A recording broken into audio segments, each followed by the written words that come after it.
to our Bible reading through the scriptures in 1 year. That's our commitment. And as we come to Exodus 29 through Leviticus chapter 3, we're going to find that God is preparing his people, preparing them to enter into the promised land. Remember, God has given them this land to conquer as well as to possess and to embrace their inheritance. Well, God's got to prepare their hearts, and so he's getting them ready.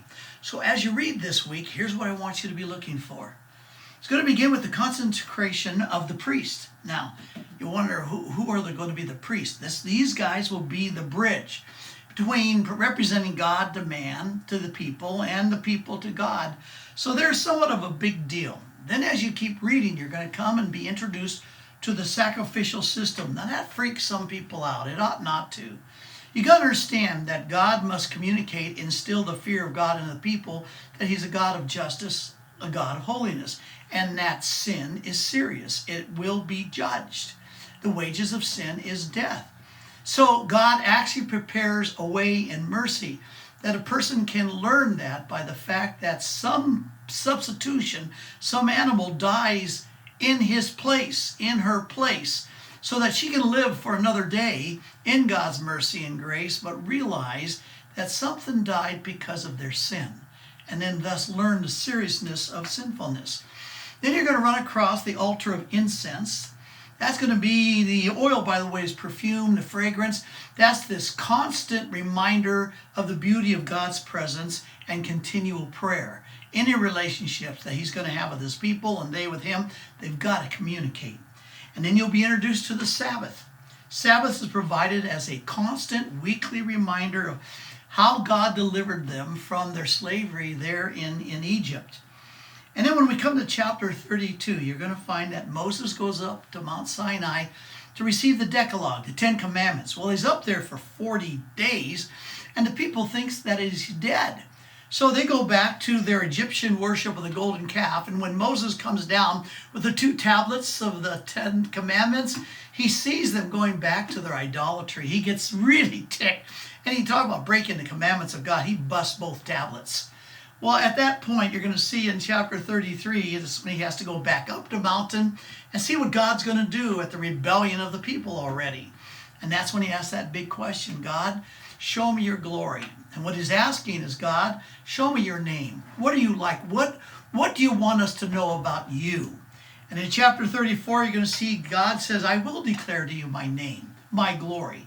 And he actually gives a list. He says, I want people to know these things about me.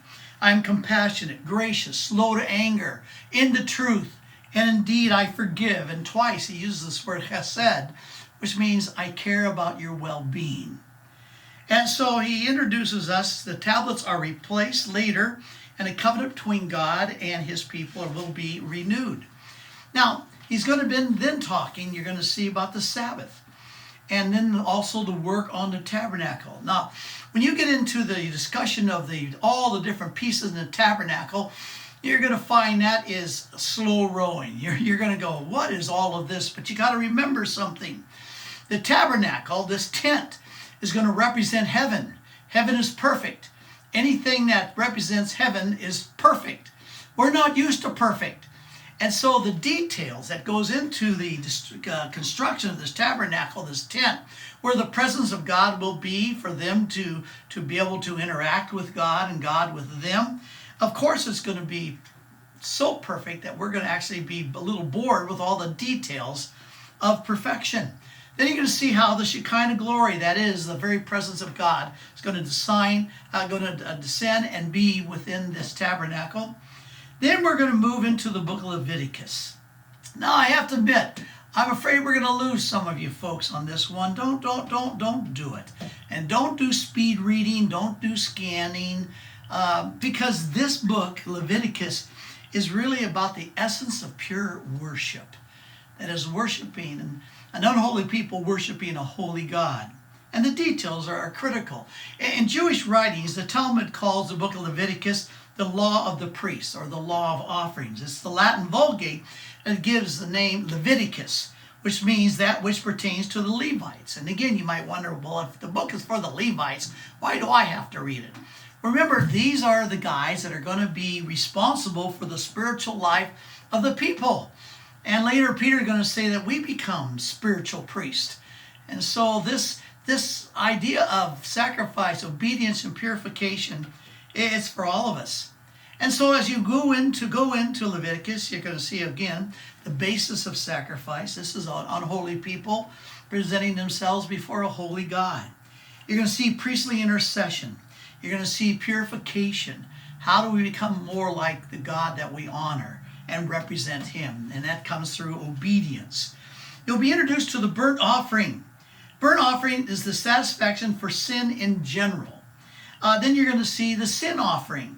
Now, the sin offering is about a special transgression, special sin, but restitution is not possible. You hurt somebody and you can't unhurt them. So that's what the sin offering is. Where the trespass offering, that's a specific transgression against somebody, but it is possible to give restitution, to demonstrate the repentance. You'll have the grain offering. That's basically signifying thanksgiving for the first fruits of the crop. You'll be introduced to the guilt offering. That's mandatory for anybody who deprives another person of their rights, or you desecrate something that's deeply spiritual. Then the peace offering was voluntary. That was symbolizing your gratefulness and thankfulness, and a vow is made with general gratefulness. Well, we'll continue Leviticus in our next study, but remember, no matter how deep this goes, study to show thyself a workman who need not be ashamed of himself, rightly dividing the word of truth. We'll see you next week.